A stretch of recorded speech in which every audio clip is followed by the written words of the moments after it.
There's a common story told amongst men, maybe not out loud around a poker table or over the rumble of a diesel engine, but in the quiet corners of their minds, especially when the day is done and the only company is the hum of the fridge. It's a story about building and about losing. A story about pouring every drop of sweat, every waking thought, into something you believe is the bedrock of your life. Your home, your name, your family, your future, only for the ground to give way beneath your feet. You see a man hustling, chasing the next big contract, working double shifts, sacrificing sleep and sometimes even the moments that truly matter, all for the promise of security. For the bigger house, the fancier car, the college fund that grows fatter by the year, the feeling that you've made it. We all chase something like that, don't we? That feeling of being a winner, of having finally gotten ahead of the game. We tell ourselves it's for our family, and maybe it is, mostly. But there's a sliver, a secret little part of us that wants it for ourselves too. To look in the mirror and see not just a provider, but a success. A king of our own small castle. And then sometimes the castle crumbles. Not always from a financial storm or a competitor's clever move. Sometimes it's just life. A gust of wind, a rogue wave, and suddenly all the bricks and mortar, all the carefully laid plans, all the grand designs, they just vanish. Leaving you standing in the dust, wondering what was real, what was just a mirage. Wondering who you even are when the titles are stripped away, when the possessions are gone, when the very people you built it all for are no longer there to share it. That's when the real building starts, though you don't know it at the time. When you're staring at the wreckage, and every instinct screams to lie down and let the dust bury you. That's when you learn what you're made of, not what you own. That's when the foundations of a new kind of man begin to form, brick by agonizing brick, not out of ambition, but out of something deeper, something quieter. A stubborn refusal to just disappear. You might see him every day, coming and going from the factory gates, indistinguishable from 100 other men. He clocks in right on time, works his shift, clocks out, and heads for home. Lester, that's his name. 48 years old, though the lines around his eyes and the set of his jaw could tell you he's lived a lifetime or two more than that. He works the assembly line, on the late shift mostly, tightening bolts on hydraulic pumps for heavy machinery. The kind of work that makes your shoulders ache and your hands smart, but leaves your mind free to wander, sometimes to places best left alone. He's not a man who draws attention. Never has been, not really. Even when he owned his own company, he was more the quiet type, leading by example, letting his work speak for itself. Now he's just Lester, a name on a time card, a number in the system. He moves with a steady, unhurried rhythm, almost like a machine himself, each movement economical, precise. No wasted energy, no fidgeting, just a quiet focus on the task at hand. His hands are the kind that tell a story without saying a word. Knuckles thick and scarred, skin like worn leather. The nails short and clean beneath the faint grease that seems to cling to factory workers no matter how much they scrub. Their hands that have lifted beams, swung hammers, turned wrenches, and now, for years, have tightened the same specific bolts, day in and day out. But if you looked closely, really looked, you'd see a faint tremor sometimes, especially when he's reaching for a tool, a ghost of something heavy they once held, something they once lost. His eyes beneath heavy brows are usually fixed on his work, or on the chipped paint of the wall in front of him. But when they do shift, when they meet yours for a fleeting second, there's an uncommon depth there. Not sadness exactly, but a profound quietness, like a still lake that holds unimaginable depths below its calm surface. Their observant eyes missing nothing but revealing little. They've seen too much, understood too much to be easily surprised by the ordinary cruelties or small kindnesses of the world. They carry the weight of hard days, the kind that press down on your soul until you learn to breathe under the pressure. You wouldn't catch him complaining. Never a word about the ache in his back, or the monotony of the line, or the chill that seems to seep into the old factory building even in summer. He just shows up, day in, day out. His lunch, packed meticulously in a metal tin, is eaten in silence, a thermos of lukewarm coffee his only companion. He nods to a few of the older guys, offers a gruff morning or evening to the foreman, but largely keeps to himself. A pillar of quiet strength, the kind that's forged not in celebration, but in the crucible of absolute loss. He carries himself like a man who knows that some burdens just have to be carried, and you do it with what dignity you can muster. There's a peculiar thing about life, isn't there? How we spend years, decades even, building up our castles brick by brick, laying foundations of ambition and dreams, filling them with the treasures we believe make us whole, a good name, a full wallet, the warmth of family laughter. We look at it all and think, this is it. This is what it means to be someone. Then, sometimes, without warning, the ground shifts. The walls crack, the roof caves in, and you find yourself standing amidst the rubble. Everything you thought defined you turned to dust. A cold wind whistling through the hollow spaces where warmth used to be. It's in those moments, when the blueprint of your world has been torn to shreds, that you learn what you're truly made of. It's when the world demands to see if you can still stand, still breathe, when everything you loved has been swept away. Lester was a man who knew that feeling in his bones. 48 years old, he spent his days, or rather his nights, on the floor of the old Hendershot plastics plant, the rhythmic thrum of the machinery a constant, low growl in his ears. He wasn't the kind of man you'd notice first in a crowded room, or even second. He blended into the backdrop of the factory floor as seamlessly as the grease stains on his faded work shirt. His face, etched with lines that spoke more of endurance than age, was often smudged with industrial dust, giving him the look of an ancient statue slowly eroding, yet still undeniably formidable. His movements were deliberate, economical, each action pared down to its most essential. No wasted energy, no frivolous gestures. He moved like a man who understood the value of every breath, every heartbeat, every ounce of strength. He might be stacking crates, or calibrating a noisy injection mold, or sweeping up the scattered plastic pellets that always seemed to find their way into every crevice. But whatever it was, he did it with a quiet focus that bordered on reverence. It wasn't just a job. It was the framework of his existence, the steady anchor in a life that had once been violently unmoored. There was a routine to him, a sacred, unbending ritual that began long before the factory whistle screamed its 10 p.m. summons. The alarm clock, an old digital relic with glow-in-the-dark numbers, would flash 5:00 a.m. Not p.m., a.m. He'd rise with the pre-dawn chill even on his off days, the habit ingrained deep, a rhythm of discipline that felt like the only thing he truly owned. Coffee black, a plain bowl of oatmeal. The morning paper, read from cover to cover, not for entertainment, but for an almost ritualistic engagement with the wider world he kept at arm's length. He'd spend his mornings on the small, meticulously tended garden patch in his backyard, or fixing some small, persistent flaw in his modest, older house on the edge of town. A loose shingle here, a sticking window there, each repair a silent affirmation of presence, of building something back, however small. He wasn't talkative, not by a long shot. His responses were clipped, pragmatic. Yeah, no, all right. But it wasn't rudeness, it was more like a conservation of precious resources. Words, like energy, seemed to be something he spent only when absolutely necessary. Yet observe him closely and you'd see him watching, always watching. The younger guys horsing around, the foreman pacing with a new set of orders, the worn faces of the lifers who had seen generations pass through these factory gates. He absorbed it all, processed it, and filed it away in some quiet corner of his mind. He was a sentinel, observing the ebb and flow of human life with a detached, almost academic curiosity, a man on the fringes, yet irrevocably part of the fabric. Beneath that stoic exterior, hidden from plain sight, lay a deep, almost bottomless well of sorrow. It wasn't something he wore on his sleeve, but sometimes in the dead quiet of the lunch break, when the hum of the machines died down and the fluorescent lights cast harsh shadows, you might catch a fleeting shadow in his eyes, a momentary flicker of something profoundly aching. It was the ghost of a smile unsmiled, a laugh unheard, a touch unfelt. He carried his grief not like a burden to be discarded, but like a vital organ, inextricably part of him, beating softly beneath the surface, a constant reminder of what was and what would never be again. This quiet perseverance, this meticulous attention to the mundane, these were not just habits. They were his armor, his sanctuary, the hard-won lessons forged in a fire that had threatened to consume him whole. He feared true loneliness, the kind that ate at your soul from the inside out, and so he filled his days with purpose, with work, with the simple act of showing up. It was his way of connecting, however tenuously, to the living world. His day began not with the sun, but with a cheap plastic alarm clock buzzing at 5 a.m., a jarring mechanical shriek that cut through the pre-dawn quiet. Lester didn't hit snooze. Never did. He was out of bed before the last echo of the sound faded, his movements practiced, efficient, devoid of hesitation. A quick shower, the cold water stinging just enough to clear the lingering fog of sleep. Then a cup of instant coffee, black and bitter, while he ate a slice of toast standing over the sink. He never lingered. There was no one to linger for, no conversation to start, no small hands to help dress. The old Ford pickup started on the second turn of the key, a familiar cough and rumble.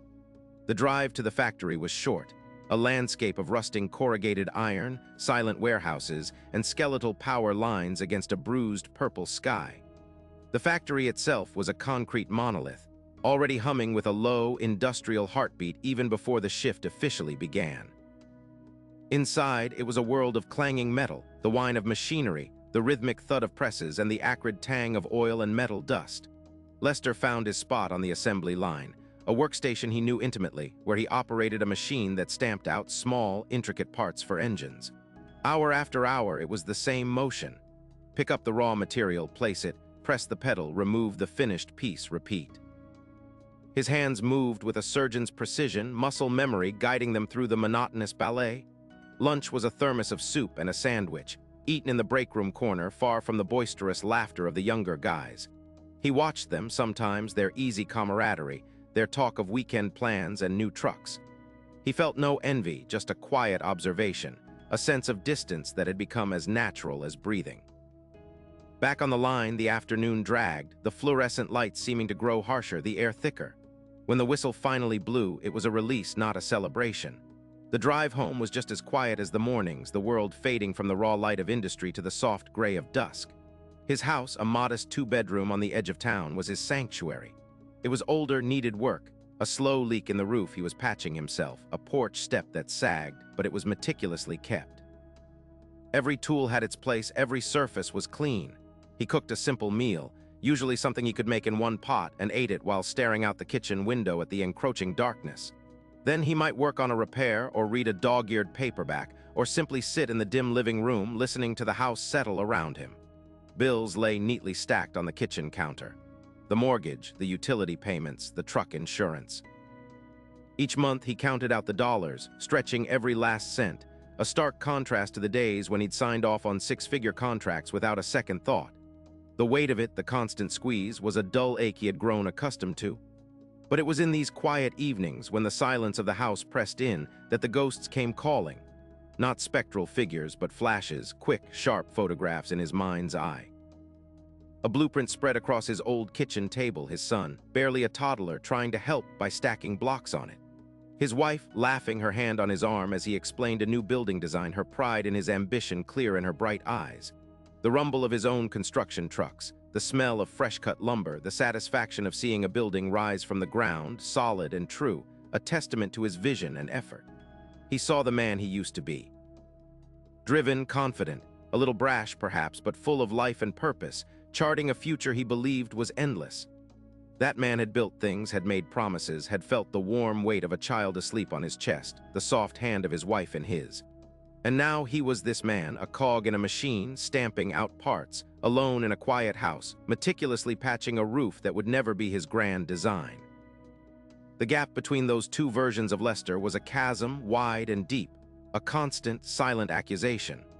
He carried the regret not of what he had done, but of what he had lost, of the future that had been stolen. He was haunted by the echo of laughter and the soft touch of hands, by the knowledge that the dreams he'd buried weren't dead, just dormant, suffocated under the immense weight of sorrow and circumstance. He longed for connection, for someone to share the quiet with, but the memory of loss was a powerful barrier, keeping him safe yet terribly, profoundly isolated. But the chasm didn't open slowly like a sinkhole forming in soft ground. It tore through his life like a sudden, violent earthquake, splintering everything he thought was solid. It was a Tuesday, late autumn. He remembered the crisp, bright air that morning, the smell of damp leaves. He'd kissed his wife goodbye, ruffled his son's hair, heading off to a site where a new foundation was being poured. The kind of day where the world felt full of promise, of endless possibilities stretching out before him like an open road. That evening, the world ended. The phone call came when he was unwinding, a beer in hand, plans for a small extension on his own house taking shape in his mind. The voice on the other end was a stranger's, clipped, official, laced with an undeniable, dreadful urgency. Hospital. Accident, his wife, his son. The drive was a blur, a frantic race against a clock that had already stopped. The sterile waiting room, the fluorescent lights, the hushed voices of people who looked like shadows. Then the doctor, his face grim, his words like hammer blows, each one echoing into an abyss. There had been no warning, no chance. A drunk driver, a blind corner, gone in an instant. Everything. Gone, Lester stood there, the sounds of the hospital fading to a dull hum, his own heart roaring in his ears, a raw, primal scream trapped somewhere deep in his chest. His knees buckled, but he didn't fall. He just stood numb, a statue carved from grief, staring at a future that had just vanished. In the weeks and months that followed, the world tilted and spun. He walked through a haze, his body moving, but his mind a shattered kaleidoscope of memories and unbearable pain. He tried to go back to work. He tried to call clients, to oversee projects, to make sense of blueprints. But the numbers blurred, the steel beams felt flimsy, and the rumble of excavators was just a jarring noise in a silent world. How could he build new structures when his own foundation had been annihilated? The business, once his pride, withered and died. Orders went unfilled. Bills went unpaid. His one-seager employees, sensing the void in his leadership, drifted away, finding work elsewhere. The bank came calling. The lawyers. One by one, the assets were stripped away, the trucks, the equipment, the office building he'd painstakingly renovated. The house, the one filled with laughter and plans, became an empty shell haunted by ghosts. The trigger, the true crack, wasn't just the accident itself. It was the day he stood in the empty husk of what used to be his company's main office. The windows were dusty, light filtering in like a dim memory. His desk was gone, the space where his wife's framed photo had sat empty. The white board, once covered in project timelines, now bore only faint, forgotten scribbles. He walked through the echoing rooms, the heavy silence pressing in on him. This was it. Everything external, the company, the house, the money, the status, every single thing he had mistakenly believed defined him had crumbled to dust, taking with it the very people he had built it all for. He was utterly, completely, irrevocably broken. Sometimes the dark felt like a comfort. Other times it was a predator lurking in the corners of his small, silent house. Tonight it was a suffocating blanket. It was 3 a.m. and Lester was wide awake, as he often was. No moon through the window, just the dense, impenetrable blackness outside, mirrored by the desolation within him. He was sitting on the edge of his bed, fully dressed in the faded jeans and old t-shirt he often wore around the house. The cheap mattress springs groaned softly under his weight. His hands were clasped between his knees, calloused fingers interlocked, rough against each other. He hadn't bothered with the lamp. The only light was the faint, glowing digits of the alarm clock on the nightstand, stark red against the gloom, ticking away the relentless empty minutes. His gaze was fixed on nothing, just the wall opposite where once in another life a cheerful print of a Tuscan landscape had hung, a gift from his wife after their honeymoon. Now it was bare, a faded rectangle on the paint where the picture had protected it from years of sunlight. He took a slow, rattling breath, his chest tight. Who was he? What was left? He closed his eyes and the memories flooded in, unbidden, merciless. The sharp smell of his son's baby shampoo. The way his wife's hair fell across her face when she laughed. The confident swagger he used to have, the easy smile. He remembered the feeling of being in control, of steering his own ship, charting a course for a prosperous future. And then the abrupt, horrifying jolt back to the present. This quiet house, this lonely bed. This job stamping out parts day in, day out. The silence in the rooms was a physical presence, a heavy shroud.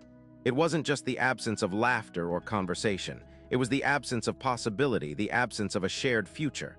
He'd always believed he was a strong man, a self-made man. He'd prided himself on his grit, his ability to overcome obstacles, to build something from nothing. He'd chased success with a relentless drive, convinced that financial security and a picture-perfect family life were the ultimate markers of a life well-lived. He'd achieved it, hadn't he? For a brief, shining moment, he'd had it all. And then, in a blink, it had been ripped away, leaving him not just with grief, but with the brutal, devastating realization that everything he had valued, everything he had worked for, hadn't protected them, hadn't protected him.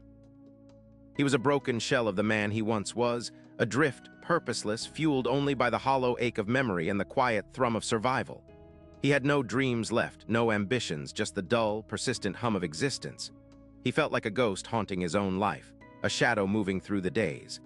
The regret was a cold, constant companion, whispering of chances not taken, words unsaid, moments taken for granted. He feared he was becoming nothing, just a silent witness to the slow decay of his own spirit. The man who had once believed he was untouchable now understood, with a chilling clarity, that he was utterly, terribly vulnerable and profoundly alone. The chilling clarity had dawned not in a sudden flash, but in the slow, agonizing crawl of days after the world had irrevocably shattered. It began with the impossible phone call, the one from the sheriff, hushed and grim, pulling him out of a routine Tuesday afternoon, out of a meeting about a new commercial bid. He remembered the sterile air of the hospital waiting room, the smell of antiseptic that would forever be seared into his memory. Then the doctor, his face etched with sympathy, delivering words that seemed to exist in a dimension separate from reality. "We did everything we could. Sarah, Ben gone." Just like that, in a mangled heap of steel and glass on a rain-slicked highway. The funeral was a blur of black suits and whispered condolences, a parade of pity he endured with a numb, hollow ache in his chest. But the true crack, the moment the very foundation of his being gave way, arrived later. It came when the initial shock wore off and the world stubbornly kept turning. He tried, God knows he tried, to pick up the pieces of Lester Builds It. He walked onto job sites, the familiar scent of sawdust and fresh lumber suddenly alien, sickening. He'd stare at blueprints, the lines and figures meaningless squiggles on paper, his focus scattered like dust. How could he build homes for other families when his own was a gaping wound, forever unfixable? The calls from suppliers went unanswered. Subcontractors grew impatient. Projects stalled. The bank statements piled up on his oak desk, a grim tally of red ink bleeding into black. He saw the company he had built from scratch, brick by painstaking brick, now crumbling before his eyes, and found he simply didn't care enough to save it. What was the point? His drive, his ambition, the relentless energy that had propelled him forward, it had all evaporated into the vast emptiness left by Sarah and Ben. The final, brutal hammer blow landed in the form of an official letter, cold and impersonal, announcing the foreclosure on his company assets. He stood that day in the cavernous, empty shell of his office. The Lester Builds It sign still hanging crookedly outside, a cruel monument to a vanished dream. Dust motes danced in the slivers of weak sunlight cutting through grimy windows. His old desk was stripped bare, no plans, no blueprints, no framed photos of Sarah's beaming smile or Ben's gap-toothed grin. Just the faint, ghostly imprints where they used to sit. He looked around at the hollow space, at the echoes of his ambition, his dreams, his entire former life. Every penny, every hour, every sacrifice he'd made for this external validation, it was all gone. The company, the house that was tied to its fate. The future he had so carefully constructed. Them. A ragged, hollow laugh escaped his throat, an ugly sound in the desolate silence. It had all been for nothing, or so he thought then. His hands, the hands that had built so much, hung uselessly by his sides. In that moment, surrounded by the ghosts of his former self, he understood a truth so brutal it scorched him to the bone. He had been chasing shadows, mistaking the scaffolding for the building itself. And now there was nothing left but the bare ground.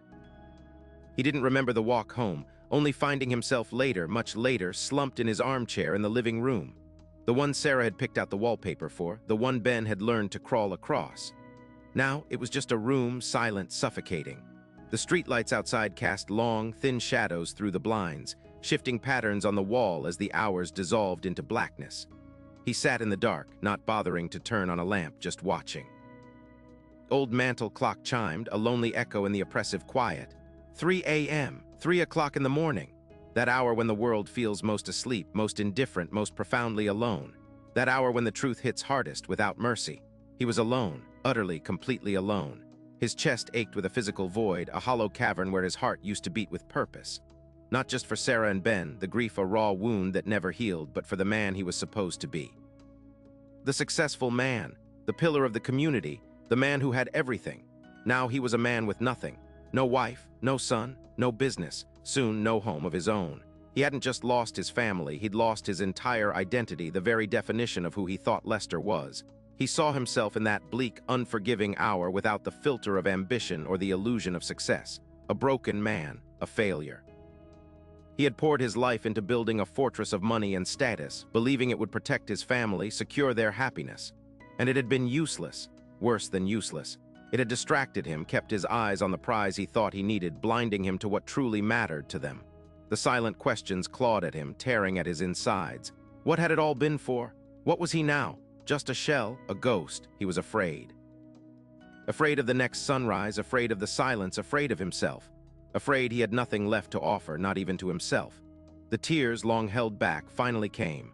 Not a raging storm, but a quiet, steady seep, mirroring the slow, devastating collapse of his world. The tears, long held back, finally came. Not a raging storm, but a quiet, steady seep, mirroring the slow, devastating collapse of his world. He lay there, not moving, until the first hint of false dawn smeared itself across the horizon, painting the oppressive dark with a thin, bruised purple. The world outside his window continued to turn.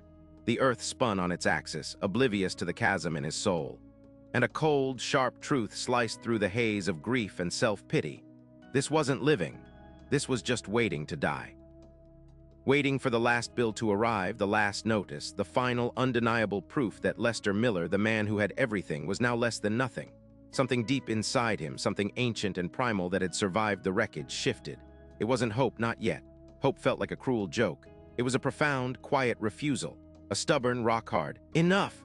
Enough of the paralysis. Enough of the silence, the self-recrimination, the relentless replay of what if. He didn't know what lay beyond the enough. Only that he would not stay in this desolate place. The air still tasted of ashes, but he dragged in a breath deep and shuddering that somehow felt like a beginning. He pushed himself up, every muscle screaming in protest, the ghost of an ache in his chest still present. He looked around the shabby room, a room he'd once thought was merely a temporary stop on the way to something bigger, something grander. Now it was all he had. And it was decaying just like him. A broken window pane, a loose floorboard, a leak stain spreading across the ceiling. Each imperfection a silent accusation. He stood there, a man stripped bare, without a company name on a truck, without a designer suit, without a future that looked anything like the one he'd planned. He was just Lester. And Lester, he realized with a stark clarity that cut through the fog, needed to start somewhere. The first step was simply getting up. The second, to find work. Not for a corner office, not for a project lead, not for the nameplate on a door. He needed money, yes, but more than that, he needed purpose. A place to be, to anchor himself in the raw, unvarnished present. He walked into every business that had a "help wanted" sign, his shoulders slumped, his gaze steady, devoid of the old swagger. He took what he could get. It was a factory job. Repetitive, loud, the smell of grease and metal a constant companion. His first shift started at 6 a.m., but his alarm was set for 5, a brutal echo of the ambitious hours he'd once kept, now repurposed for sheer survival. That first morning, the cold bite of the alarm felt like a physical assault. He laid there for a long moment, staring at the ceiling, the familiar pull of despair trying to drag him back into the mattress. "Just stay here," it whispered. No one would care. No one would notice. But the enough was stronger. He swung his legs over the side of the bed, the cheap linoleum cold beneath his bare feet. Every step towards the bathroom, then to the kitchen for a cup of instant coffee, felt like wading through thick mud. The factory itself was a cavernous beast, a symphony of clanking machinery and the shouts of men whose faces already looked defeated by the grind. He was handed a heavy wrench, told where to stand on the line, and shown how to tighten the same bolt, hour after hour. His hands, once skilled at drafting blueprints and shaping timber, now ached with the monotonous, unthinking labor. Sweat beaded on his brow, the noise drilled into his skull, and the sheer emptiness of the task threatened to overwhelm him. He wanted to quit, desperately, to walk out, go home, and crawl back into the dark. But then he remembered the cold light of that pre-dawn hour, the profound, unyielding enough. This wasn't about ambition anymore. This wasn't about wealth. This was about showing up. This was about putting one foot in front of the other. And for the first time in a long time, the simple act of enduring felt like a victory. The metallic tang of sweat mixed with the heavy scent of hot oil clung to Lester even after he showered, a constant reminder of where he'd been. Day 3 was worse than the first. The novelty of simply being there had worn off, replaced by a soul-crushing certainty that this was his life now. The wrench felt heavier, the bolt threads coarser. His shoulders screamed, his lower back ached with a dull, persistent throb. He watched the clock, each minute hand movement a torturous crawl across the dial.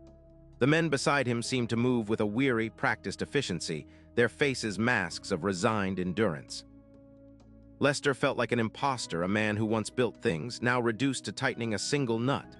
He caught himself staring blankly at the whirring gears on the conveyor belt, his mind drifting, pulling him back to the ghost images of blueprints spread across his old office desk, the satisfying thud of a perfectly cut timber beam.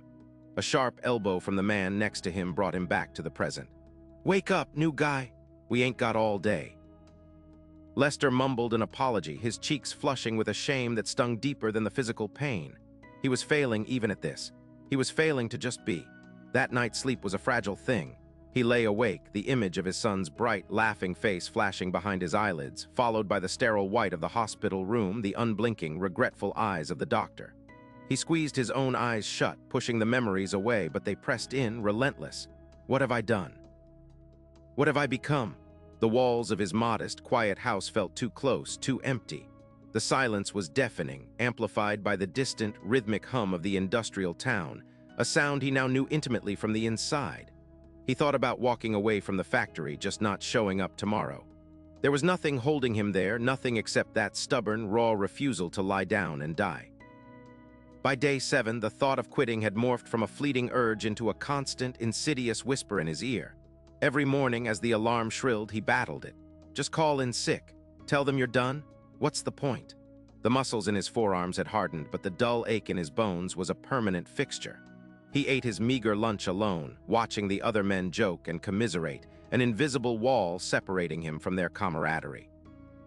He knew he should try to talk, but the words felt trapped behind a lump in his throat, a constant knot of grief and self-reproach. One afternoon, a stack of freshly milled parts tumbled from a loose pallet, scattering across the greasy concrete floor with a deafening clatter. Lester, lost in thought for a second too long, hadn't reacted fast enough to stop the chain reaction.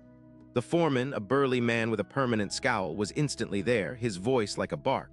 What the hell, Lester? You blind, pick those up now. And if you can't keep your head in the game, you can keep your ass off my line. Lester felt a surge of pure, unadulterated rage and humiliation. He stood frozen for a moment, the weight of the foreman's words, the eyes of the other workers pressing down on him. His breath hitched. This was it.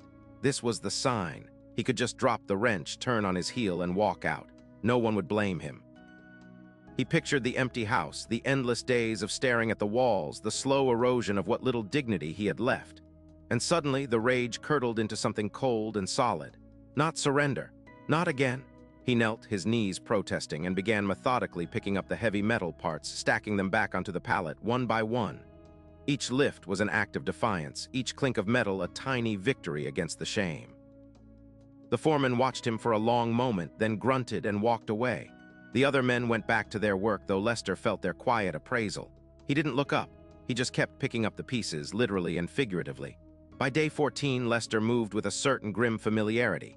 The noise of the factory was still a relentless assault, but it had ceased to be surprising. His body still ached, but it was a familiar ache, a testament to effort. The whisper of quitting still lingered, a phantom limb he sometimes thought he could feel, but it had lost some of its persuasive power. He hadn't made friends, hadn't shared his story, but he hadn't broken either. He showed up. Every single morning, he tightened the bolts. Every single one. It wasn't glorious. It wasn't what he'd envisioned for his life, but it was something. It was an affirmation, a brutal, difficult promise he was keeping to himself. The simple act of enduring was no longer just a victory. It was becoming his bedrock. The simple act of enduring was no longer just a victory, it was becoming his bedrock. Then came the stretch of nights. Not just the regular shifts, but the mandatory overtime, stretching the 12 hours into 14, sometimes 16, with only a few hours to grab a shower, a sparse meal, and a restless sleep before the alarm shrieked again. The relentless chill of late autumn began to seep into the factory, turning the already uninviting space into a cavern of clammy metal and biting drafts. Lester's muscles, which had begun to adapt, now screamed in protest. Every lift of a heavy component, every twist of a stubborn wrench, was an exercise in pure, unadulterated willpower. One particularly brutal Tuesday, after a week of these extended shifts, a dull ache blossomed behind his eyes into a throbbing migraine. The ceaseless clang and grind of the machinery became a physical hammer blow against his skull. He was on the press, feeding sheets of steel, and the rhythm of the machine, usually a monotonous drone, now felt like a taunt, demanding unwavering precision from a mind that felt fuzzy at the edges. His hands, usually steady, trembled slightly as he guided a heavy plate. He slipped. Not badly, just enough for the plate to clatter against the side of the press, missing its mark by an inch. The foreman, a man named Carl with a face like a roadmap of bad moods, was there in an instant, his voice a low growl above the din. "You lose your focus, Lester, you lose a finger. Or worse, this ain't no playpen." The words weren't a shout, but they cut deeper than any yell. They were a reminder of how quickly things could unravel, how one misstep could cascade into disaster. A cold dread, far more chilling than the factory air, settled over him. For a moment, his vision blurred, not just from the pain, but from a sudden, overwhelming wave of despair. He saw himself standing there, covered in grease, his clothes stiff with the grime of the day, a nobody taking orders, barely holding on. It was so far, so impossibly far from the man who used to oversee a crew, signing contracts, building things. The memory of his old life, usually a dull throb, surged into a sharp, agonizing stab. What was he doing here? What was the point? He could just stop, drop the next sheet, walk away from the press, leave the factory. The thought pulsed through his mind, insidious and alluring. He could go home, pull the blinds, and just sink into the quiet, into the darkness. Let the world swallow him whole. No more pain, no more struggle, no more pretending that this meager existence was worth fighting for.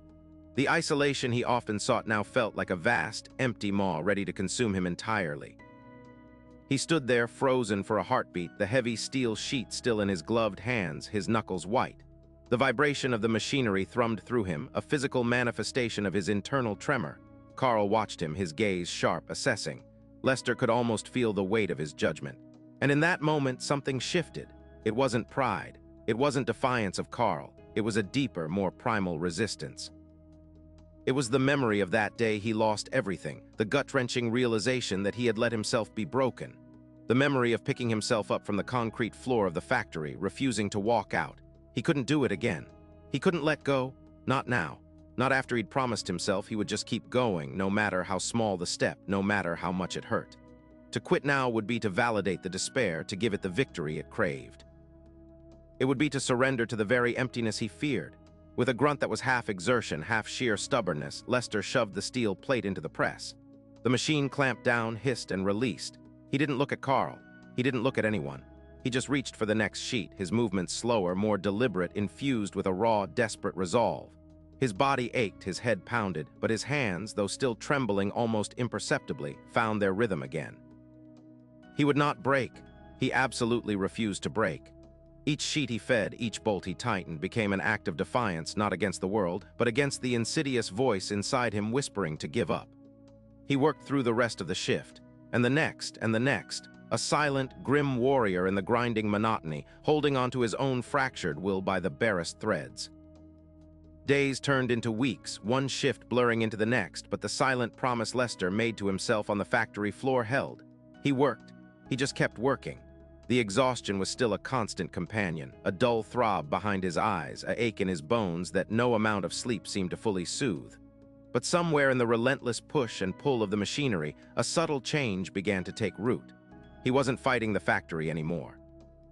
He wasn't battling the noise or the heat or the unending repetition. He was simply doing. He started to notice the minute tolerances of the metal, the precise weight of a finished part, the satisfying clack of a latch securing. His hands, once clumsy from disuse and grief, rediscovered an old memory, a builder's instinct for precision, for getting things right. He found a rhythm in the mundane, a sort of meditative trance in the repetitive motions. His mind, still scarred, still prone to wandering to the hollow spaces, found brief pockets of quiet concentration. Others, in their own gruff, unobservant ways, started to notice. Carl, the shift supervisor, still barked orders, but the edge of contempt in his voice seemed to dull, replaced by a grudging acceptance. Lester was there every day, on time. He didn't complain. He just put his head down and did the work, not fast, not slow, just steady. The younger guys who used to joke about his silent intensity found less to needle him about. He wasn't reacting. He was just there, a fixed point in the shifting grime of the factory floor. Evenings at his little house on the edge of town became less about numbing the day and more about quiet creation. The meticulousness he once applied to avoiding thought, he now poured into the slow, steady restoration of his home. A leaky faucet, a loose floorboard, a patch of peeling paint, each became a small project, a tangible victory against decay. He learned to patch drywall, to rewire a lamp, to set a tile with a level hand. The tools felt good in his grip, an extension of his own renewed purpose. He wasn't rebuilding the grand company he once had, but he was rebuilding his corner of the world, piece by painstaking piece. The grief for Mary and little Thomas was still there, a phantom ache that settled in his chest, especially in the quiet of the night. But it was different now. It was no longer a suffocating blanket, but a scar, deep and permanent, but no longer bleeding. He carried it. It didn't carry him. He found himself, on occasion, smiling faintly at the memory of a particular joke Mary used to tell, or the way Thomas would wrinkle his nose when he didn't like a vegetable. These flashes didn't paralyze him anymore. They were bittersweet reminders of love, not just loss. One crisp autumn morning, a month or so after his dark night on the concrete, Lester was walking to work, the air smelling of wet leaves and exhaust fumes. He passed Mrs. Henderson's house, where the old woman was struggling with a bag of groceries, one hand gripping a cane. Without a thought, Lester stopped. He didn't say much, just took the heavy bag from her, carried it up her porch steps, and set it inside her door. Mrs. Henderson, her eyes watery, muttered a, "Thank you, Lester," and he simply nodded, a faint, almost imperceptible curve at the corner of his mouth. He didn't linger. He just kept walking. As he walked, a surprising lightness settled in his chest. It wasn't happiness, not exactly. It was something deeper. It was a sense of quiet contribution, a small connection forged in the everyday. He thought about the factory, the repetitive work, the noise. He thought about his house, the slowly mending walls. He thought about Mrs. Henderson and the way she'd looked at him. And in that moment, he realized he wasn't just surviving anymore. He was living. Not the life he'd planned, not the life he'd lost, but a life with its own quiet dignity, its own hard-won meaning. The hope wasn't a grand declaration. It was a small, persistent flame tended by his own steady hands. He was still Lester, still a man of few words and much sorrow, but he saw the world and his place in it through different eyes. He saw the subtle strength in showing up, in doing the work, in simply being. Lester understood now. He de-chased a shadow, a mirage of what success was supposed to look like. A big house, a fancy car, the company name on the truck doors, the perfect family portrait. He thought those were the bricks and mortar of being somebody. He de-built an empire of externals, and when the earthquake hit, every single one of them crumbled to dust, burying him under the rubble of his own expectations. He hadn't just lost his fortune and his career. He'd lost his compass, his belief in what made a man a man. And worst of all, he'd lost the two people who made all that other stuff pointless anyway. But standing there, watching the steam rise from a manhole cover on a cold morning, a quiet strength settling in his bones, he knew. Being somebody wasn't about what you accumulated or the title tacked to your name. It was about what you learned when every single thing was stripped away. It was about the stubborn refusal to stay down when the world tried to grind you into powder. It was about showing up day after day for the small, unnoticed battles. It was about the honest ache in tired muscles, the quiet satisfaction of a job done right, whether it was fixing a broken machine or carrying groceries for an old woman. It was finding a reason to put one foot in front of the other, even when the ghosts of the past whispered their cruelest songs. That, he realized, was the real win. The only win that truly mattered. And so Lester, the man who had lost everything, found himself on the factory floor, a steady rhythm in his movements, a quiet dignity in his bearing. He was no longer trying to rebuild his old life, but building a new one, brick by careful brick, out of resilience and grace and the simple, profound act of living. He moved through the world with a different kind of wealth now, one that couldn't be counted in dollars or square footage, but in the quiet strength of his own heart. There are men like Lester who walk among us, their stories etched into the lines around their eyes, the set of their jaw. Men who have wrestled with the darkness and found a flicker of light, not in the grand pronouncements of preachers or the empty promises of prosperity,